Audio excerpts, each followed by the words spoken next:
Moment namin. Hindi ko makakalimutan kay Gretch. Ay, wait. Ihuli na natin to. Kasi parang ito yung the best. Hindi. Sige. Sandaan nyo, may career ako sa hosting. Oh, sige. Best, magandang memory akin. Best memory.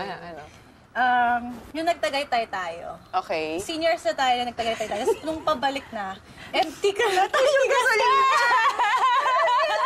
color yellow na. Yung Oh my God, napapansin niyo pala yun. kasi nasa-stress kami. Sabi namin, Gretch, wag mo kami patulakin na Porsche ko, ha? Mula Tagaytay. Pero from Tagaytay to Katipunan, umabot naman. Kasi dati, nung unang panahon, wala pa kasi akong pondo doon. Kaya nakita niyo naman po, grabe yung hard work ko ngayon. Kasi kailangan ko na po ng panggas. Tsaka pang pansit canton. Ako naman, best memory kay Gretch. I think may archive pa siya online. Yun yung isang game namin, tapos sinabihan siya ni Coach Roger, Gretch, ilang Red Bull ba yung tinira mo? Kasi galaw ka ng galaw eh. Pero hindi ka mapakali. As in, parang with all the ganun pa si Coach Roger. I have learned my lesson.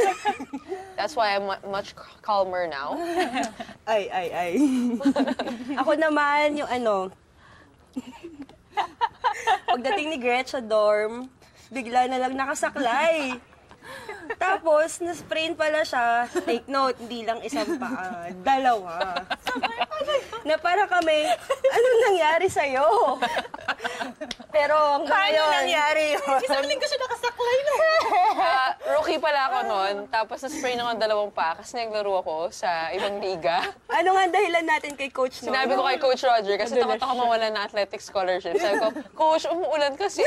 Tapos nung tinalon ko yung stairs, nadulas ako ng 2 paa. Kasi, training. Oo, tapos nung nag-graduate na ako ng Ateneo, doon ko na lang sinabi yung rason.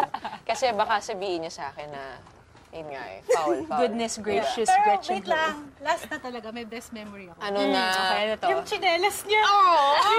Natin siya sa chinelas ko since first year ata, no, 40. Ayaw mo palitan. In-entire ko yun. Kasama, may picture pa ako. Pangmatagalan. Pinost ko pa sa Instagram yun, best friend ko. Thank you for watching The Score. Don't forget to subscribe to ABS-CBN Sports YouTube channel to be updated with the latest games.